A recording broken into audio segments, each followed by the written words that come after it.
Hey everyone, ready for another deep dive? Always.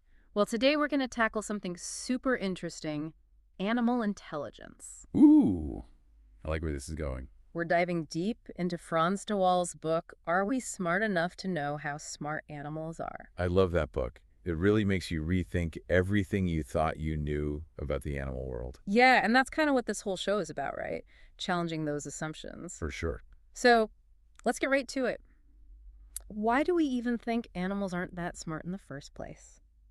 De Waal argues that we've been judging them by human standards. Right, which is kind of pointless. Yeah, it's like judging a fish by how well it can climb a tree. Exactly.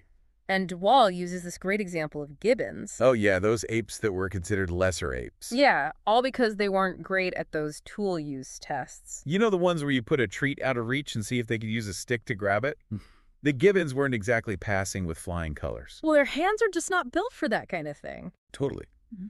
They're amazing at swinging through trees, though. Those long fingers and short thumbs are perfect for that. But terrible for holding a stick like a tool. Yeah, it's like asking them to use chopsticks to eat a bowl of soup. The wrong tool for the job. And this is where it gets interesting, right? Because it makes you realize how much our own biases influence how we view animal intelligence. Absolutely. We assume that if they can't do something that seems simple to us, they must not be that bright. But then a researcher named Benjamin Beck redesigned those tests, made them more suited to how gibbons actually use their hands. And guess what? They aced them. They did, just as well as other apes. So it wasn't that gibbons were less intelligent. Nope, it was that we were testing them the wrong way. Such a good point. Just because we don't see a specific ability doesn't mean it's not there. Couldn't agree more. We've got to be more open-minded. Recognize that intelligence can take many forms. Exactly. And speaking of recognizing things, let's talk about facial recognition. We tend to think that's a uniquely human skill, but prepare to be surprised. Oh, I love this one. Okay, lay it on me. What kind of animals can recognize faces? Well, get this. Crows, sheep, and even wasps can recognize faces. Crazy, right? Crows. Really? I mean, I know they're supposed to be smart, but wow. I know. And there's this awesome study about a biologist named John Marsloff who had previously captured some crows for research. Okay. And let me tell you, those crows did not forget him. Like they held a grudge. Big time. They would swoop down on him, cawing at him, and even aiming their droppings right at him. Oh, that's kind of scary, actually. But how could he be sure they were recognizing his face? Well, he did this experiment with masks. Okay. He had other people wear the same mask he wore during the capture while he wore a different one. Guess what? They went after the mask wearers. Bingo. Completely ignored Marsloff and targeted anyone wearing the capture mask. That's amazing. So they weren't just reacting to him, they actually remembered his face specifically. It's pretty wild. And crows aren't alone. Studies have shown that sheep can remember other sheep's faces for years. And wasps use facial recognition for their social interactions. Wow.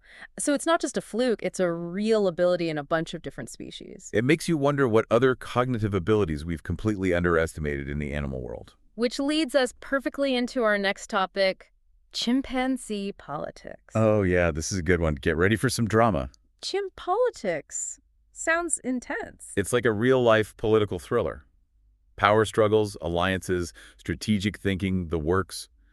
Frans de Waal spent years observing chimps, and he's documented some incredibly complex social interactions. Okay, I am hooked. Give me an example. Okay, so picture this. There's this senior chimp, your own.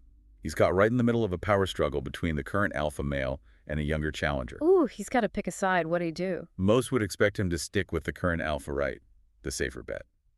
But nope, Euron went and supported the young challenger. Bold move. What made him take that risk? Well, de Waal explains it as triadic awareness. Euron wasn't just thinking about his relationship with each male. He was thinking about the relationship between them and how his actions would affect the power dynamic of the entire group. So he was thinking several steps ahead, like a master chess player. Precisely. He understood that the current alpha didn't really need his support, but that the young challenger desperately did. It was a strategic move showing a real understanding of social dynamics. Wow. Just like human politics. Alliances, power plays, it's all there in the chimp world. Fascinating, right? It really makes you wonder what other human-like behaviors were missing in other species. And that's something we'll continue to explore. But first, let's talk about another area where animals might surprise us. Okay, I'm intrigued. What's next? Language. We tend to think of language as like the thing that separates us from animals. You know, the ability to talk, to write, to share complex ideas. Yeah, it's like our superpower or something. But you're saying Dewall disagrees. He does. He argues that lots of animals have ways of communicating that, while maybe not as complicated as human language, still convey information about, like, the future or stuff that's not right in front of them. Okay, so they're not just reacting to what's happening at that exact moment.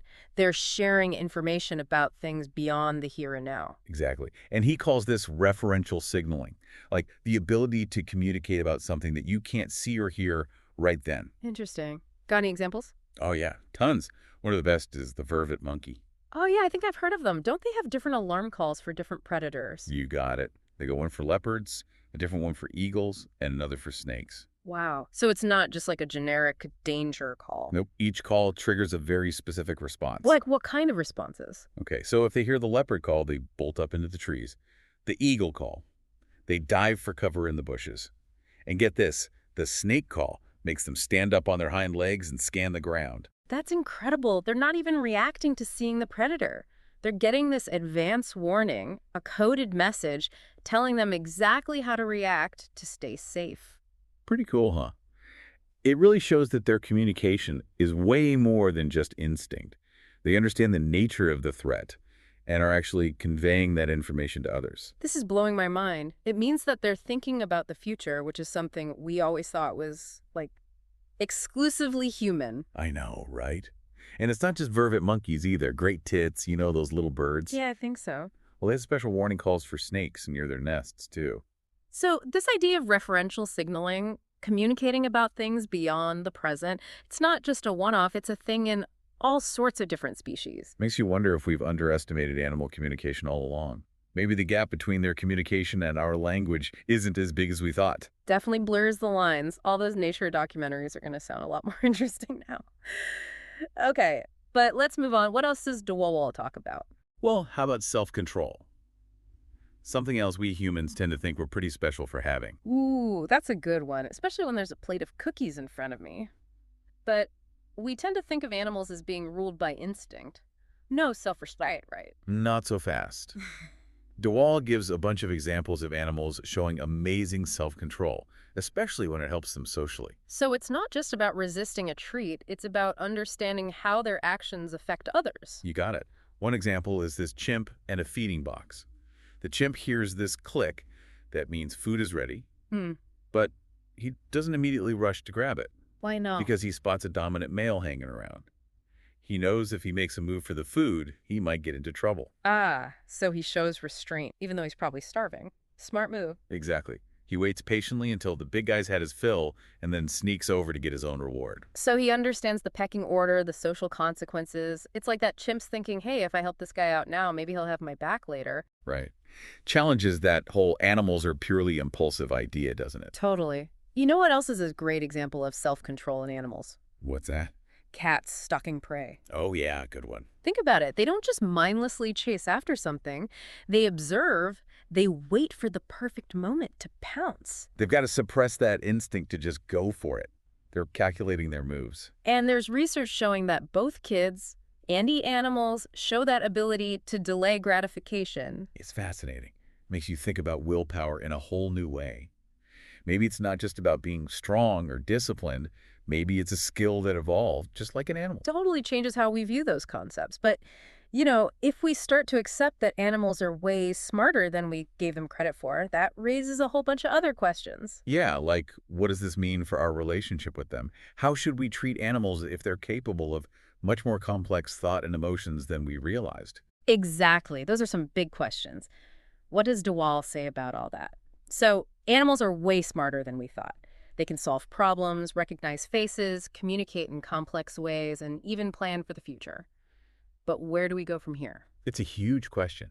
We've always kind of put ourselves, humans, at the top of this intelligence ladder. Yeah, like we're the most evolved, the smartest beings on the planet.